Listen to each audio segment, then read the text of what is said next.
Итак, в этом видео я вам расскажу, что же побудило меня в 2011 году собрать свою семью и переехать в Россию. Почему именно в Россию?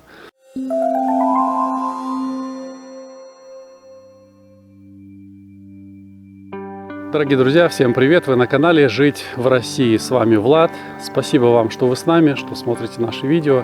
Вы знаете, что мы семья, которая переехала в 2011 году из Германии в Россию. В Германии мы прожили 17 лет и решили переехать в Россию. В последнем видео, подсказочка будет сверху, я рассказывал о том, как я в первый раз приехал в Германию, и моя первая поездка, мое первое прибытие не задалось, скажем так. Я отвечу вам в конце этого видео на эти вопросы, на те вопросы, которые вы задавали в комментариях. А сейчас я хочу вам рассказать о том, почему все-таки мы решили уехать. И у людей разные домыслы, разные вопросы, возникают разные мысли, по какому поводу и почему мы могли уехать. И если раньше такие вопросы задавали часто мне в комментариях, почему, что случилось, и делали поспешно неправильные выводы, что, наверное, что-то натворили, наверное, их выгнали или еще что-то, то сегодня такое уже почти не пишут. Сегодня люди понимают, почему кто-то уезжает вообще из страны.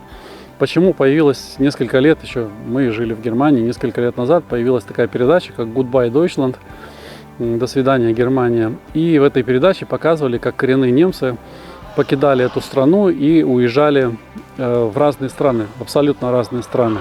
Сегодня вопрос оттока славянского населения из Европы стоит очень актуально. У меня есть подписчики в разных странах, и есть также такие, которые уехали из Германии в ближайшую Восточную Европу.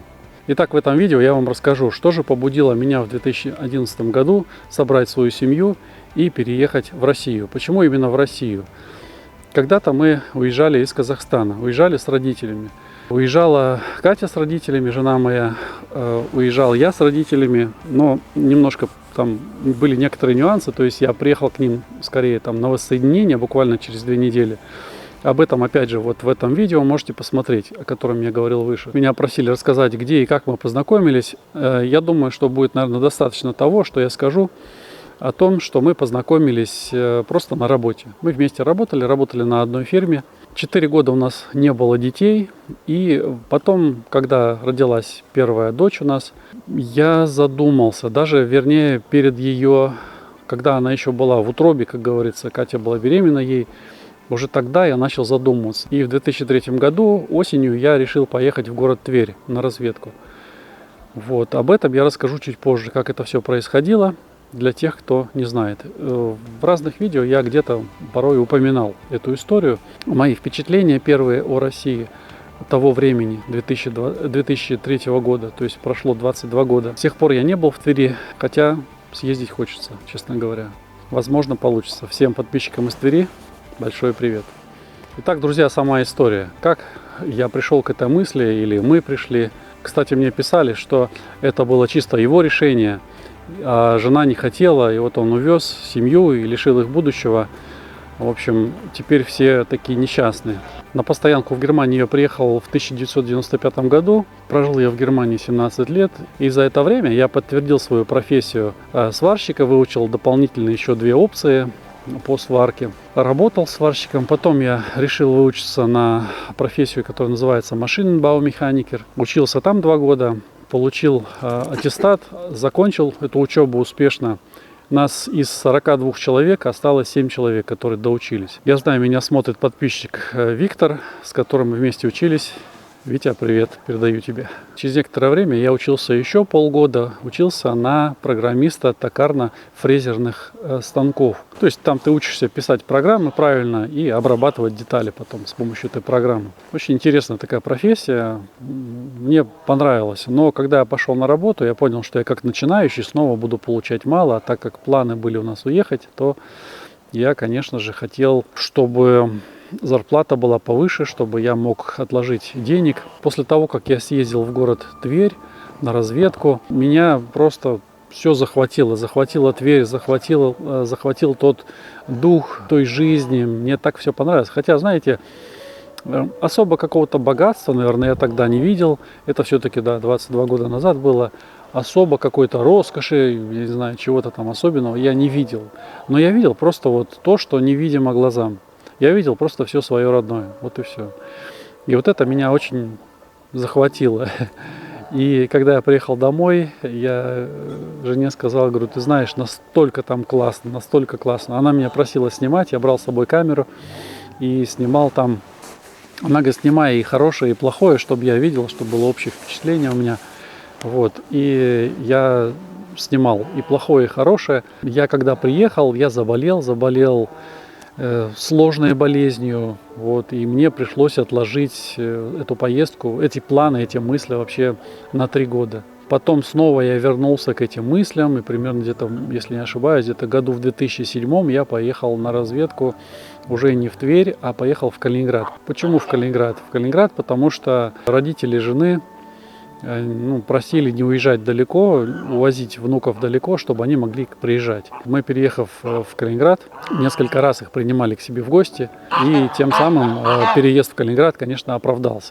Несмотря на то, что мы жили от Калининграда достаточно далеко, практически 160 километров. Мы жили в Краснознаменском районе. А это один из самых отдаленных районов области, он дальше всех от Калининграда, как бы от центра, так сказать. Но тем не менее, жизнь там, вот эти 6,5 лет, настолько глубоко запомнились и настолько приятные воспоминания о людях, которые жили в нашем селе.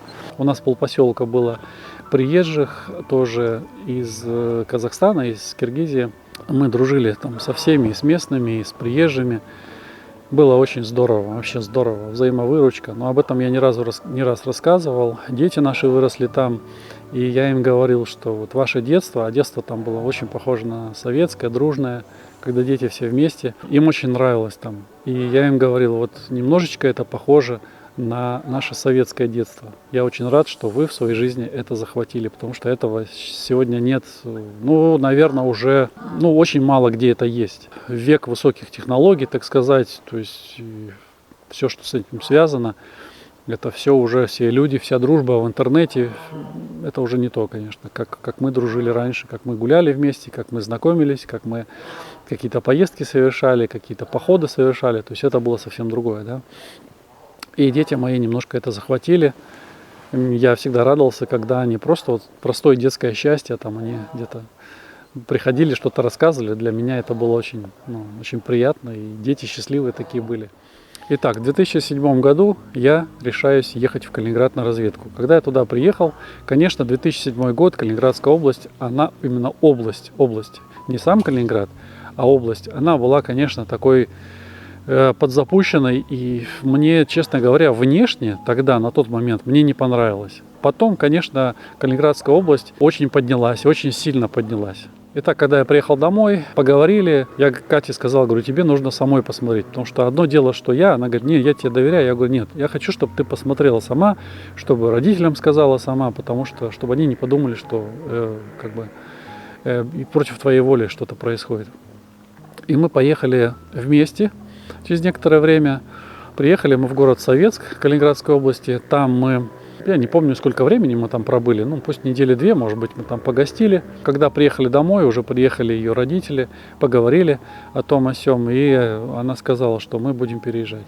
И когда уже мы решили, что будем уезжать, нужно было разделаться со всеми, конечно, проблемами, потому что большинство, наверное, наших русских немцев живут там, в Германии, скажем так, средненько, не богатые, да. Они там не нажили себе огромные деньги, огромное богатство.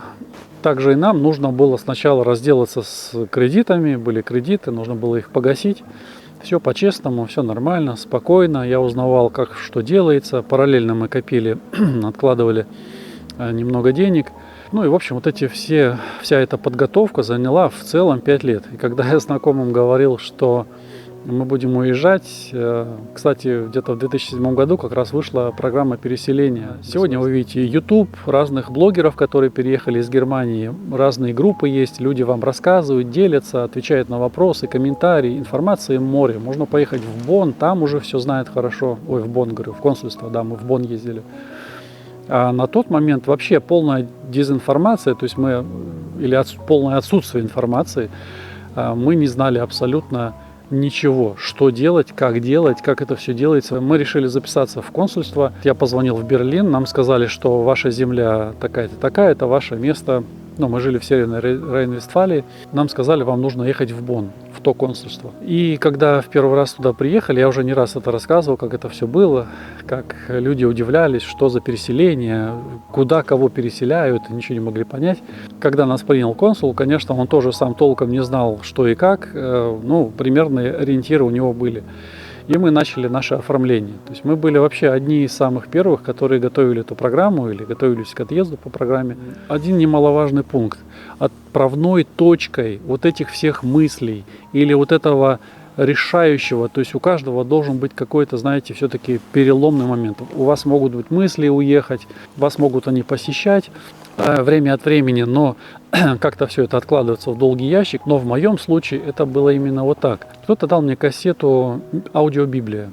Вот. Мы люди верующие, и я периодически просто что-нибудь себе включал, то песни слушаешь, просто едешь на работу, там, да, иногда радио просто включишь, иногда какую-то христианскую волну даже по радио поймаешь, там что-то. А тут просто была Библия на аудиокассете. И вот я помню, когда однажды я ехал с работы, включил эту кассету, и как раз звучала история Лота. Для тех, кто, может быть, не знает или подзабыл эту историю, я напомню, Лот, праведник, который жил в Содоме, рядом была Гоморра, другой город, да, эти города были неистово развратными, так говорит Библия. И там такая история, что Лот, живя вот в этом месте, в этом городе, мучился в душе праведной, и Господь по просьбе его дяди Авраама посылает ангелов и выводит его из этого Содома. Когда эти два ангела приходят к Лоту, то они к нему заходят в дом, наступает вечер уже, ночь, и все содомляне, значит, этого города, все взрослые люди, собрались у дома Лота и говорили ему: выведи нам этих твоих людей, а ангелы были в облике двух мужчин, выведи их нам, мы их познаем. То есть они хотели совершить насилие над ними. Потому что в Содоме это было распространенно. Да, подобные грехи, которые сегодня на Западе вот так распространены, слава Богу, они запрещены у нас, и всякая пропаганда вот этого всего запрещена у нас в России, и там это было разрешено. И там такая ситуация, что эти содомляне требуют его выхода, выходит к ним и говорит, что нет, это гости мои, я вам их не отдам. Они говорят: ах, ты такой, значит, ты пришелец в нашей земле. То есть вам никогда не забудут, что вы приехавшие в эту страну, запомните. В любой удобный момент вам напомнят, что кто вы такие на самом деле. Не обольщайтесь, друзья, что вы живете где-то на Западе и вы там уже свои. Не обольщайтесь. В любой неудобный или удобный для той страны момент вам это дело могут припомнить, что вы чужие, что вы приезжие. Можете с этим согласиться или нет, это мое частное мнение. И ему напоминают, что ты пришелец, ты пришел тут к нам, и нам тут еще правила будешь указывать, да мы сейчас с тобой сделаем хуже, чем мы хотели с ними сделать. Вот. Люди неистово развратные. Ангелы открывают дверь, заводят Лота вовнутрь, выходят сами наружу и поражают слепотою всех этих содомлян. И, что примечательно, они измучились, эти люди ослепшие, измучились, ища входа. То есть они не уйти хотели, они все-таки хотели, уже ослепшие. Они, ища входа, все-таки хотели войти, опять все-таки найти этого Лота. Представляете себе, какое упорство вот в этом. Ангелы его тормошат и говорят: пора выходить, потому что Господь истребит это все место. Истребит эти города и Содомские, и Гоморские, там их было все вместе, было 5 городов.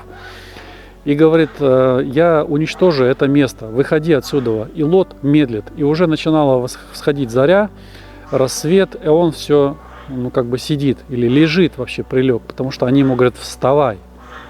Так вот, когда я слушал эту историю, меня эти слова настолько сильно затронули. Я думаю: подожди, Лот, жена, 2 дочери, я, жена, 2 дочери, он в Содоме, я в Содоме. Я так образно это увидел. Друзья, не обижайтесь, но я говорю просто мое впечатление, мои ощущения, мое восприятие просто, да, мое христианское восприятие. То есть я видел, что тогда делалось, а сегодня еще страшнее, что там делается.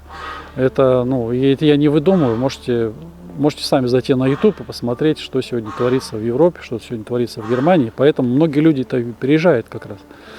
Так вот, когда я прослушал эту историю, думаю, Лот, почему он сидел до утра, он тянул до последнего, он сбежал, ему пришлось, его за руку выводили уже, когда он ничего с собой даже не взял и не спас. Вот просто. У него, в принципе, его жена, она стала соляным столпом, потому что не могла она с этим Содомом расстаться. Она не могла, она любила его, этот город, она любила эту жизнь. Ей пришлось расставаться, ей было тяжело. И дочери, в принципе, его тоже впоследствии, тоже, можно сказать, он их потерял. Так вот, вы знаете, я когда послушал это, я подумал, что я не хочу, чтобы было в моей жизни точно так же. И вот этот как раз момент, когда сама Библия ко мне проговорила, вот этот момент, наверное, был самым такой отправной точкой, когда я понял, все, здесь все понятно. Потому что мы просили Бога тоже, чтобы Он нам открыл, дал понять, ехать, не ехать, каков Его путь для меня. Потому что у Бога для каждого человека есть свой путь. Человек может идти своим путем, не спрашивая Бога. Но, как правило, потом от этого и страдает. И мы решили собираться. Когда мы собирались, как мы собирались, в принципе, наверное, у всех это примерно одинаково. В итоге мы собрали контейнер. Контейнер у нас получился на 6 с лишним тонн. Всякие деревяшки, много можно было вообще с собой не брать, просто лишнего столько было, мы потом все это отдавали, раздавали, дарили, и оно нам по факту оказалось ненужным. В общем, вот так, друзья, и произошел этот переломный момент, наверное, когда я понял, что нам нужно уезжать в Россию. В Казахстан возвращаться было, во-первых, я вам говорю, родители хотели, чтобы мы жили недалеко от Германии, чтобы они приезжали к внукам, поэтому и в Россию мы не поехали куда-то далеко. Хотя я такой человек, я мог бы и на Дальний Восток поехать, мне абсолютно, я очень легкий на подъем, как говорится. В любом месте я мог бы начать заново и прижиться запросто, вообще запросто. Хоть сегодня, мы сейчас, если бы, допустим, решили куда-то переехать, я думаю, запросто мы опять прижились бы и пустили корни, и опять бы сделали и баню, и что нужно во дворе, какие-то там опять кладовки, и все это можно было бы сделать еще в лучшем качестве, потому что уже делал бы не первый раз. Поэтому, друзья мои, если вы собираетесь также в Россию, если для вас вот эти мысли, они, скажем, соответствуют той волне, на которой ваше сердце, то я хочу вам сказать, не откладывайте этого в долгий ящик, думайте о том, что ждет ваших детей в Европе, в Америке и в других странах, потому что повестка ЛГБТ очень набирает обороты. Ich bin schwul und das ist auch gut so, liebe Genossinnen und Genossen. Множество семей пишут, рассказывают свои истории, и, может быть, я буду как-то и упоминать такие истории в будущем, может быть, буду о них рассказывать целиком, чьи-то истории, может быть, также будут еще люди, которые будут сами это все рассказывать. И если я уже более-менее привык к камере, скажем, то некоторые люди все-таки как-то смущаются перед камерой, им тяжело рассказывать. Сейчас я хочу коротко ответить на те вопросы, которые мне задавали в комментариях под последним роликом. Друзья, первый вопрос: сколько мне лет? Кто-то почему-то подумал, что мне 72 года. Ребят, я похож на 72-летнего молодого человека? 72 года. Конечно же, не 72. Немножко вы не поняли. Дело в том, что когда мне в Германии дали воспользоваться чужой карточкой медицинского страхования, то это была карта моего отчима. Он 53-го года рождения, не я. Почему в Германии меня не встретили родственники? Дело в том, что родственники встречали. Тот, кто меня встречал, приехал в аэропорт, и в аэропорту сказали, что, знаете, его уже отправили назад еще в 10 утра. То есть я не знаю вообще, почему такое сказали, почему такое произошло, но произошло. В 10 утра меня уже депортировали. В общем, другой раз меня встретила тетя, приехала, без всяких проблем, договорилась, меня забрала, меня пропустили, и все было хорошо. Следующий вопрос. У меня болели зубы, я рассказывал, почему не купил таблетки в аптеке. Друзья, 95-й год, Казахстан, когда ни у кого нет денег, когда ты приезжаешь вообще, скажем, ты просто приезжаешь вообще на нулях, Да, у тебя ничего нет, ты из Казахстана приехал. Второй момент. Представьте себе, я 20-летний парень, да, и не знающий немецкого языка, зубной болью. Я просто терпел, я такой человек, я терпел. И когда мне уже там зубной врач меня принял по карточке вот моего отчима, тогда и все сделалось. Вот и все. Почему не купил? Потому что не было денег. Почему не купил? Потому что не было знания немецкого языка. Почему не пошел? Опять же, такой был вопрос. Почему не оказали? Это неправда, вам должны были оказать медицинскую помощь. Медицинскую помощь мне не должны были оказывать, потому что я был туристом. Я приехал как турист на воссоединение. Напоминаю, что наши ролики в первую очередь выходят на Zen Premium. Если вы смотрите нас в Рутубе, то у вас есть такая возможность нажать не только лайк, но нажать еще на ракету и отправить наше видео в топ. Также мы ждем вас в нашем телеграм-канале, потому что там очень много новостей, много интересного. И вы имеете возможность там обратиться напрямую, скажем, ко мне, к моим детям, поговорить с ними, задать какие-то вопросы. Ссылки на наш телеграм-канал, а также на другие платформы будут в описании под этим роликом, а также в первом закрепленном комментарии. В общем, друзья, такие вот дела. На этом мы заканчиваем наше видео. Я вижу, что уже у нас смеркается, у нас уже темнеет. И если видео вам понравилось, поставьте, пожалуйста, лайк, напишите комментарий, минимум 7 слов. И все будет классно. Спасибо вам большое за поддержку. Пока-пока. Многие и так прогоните.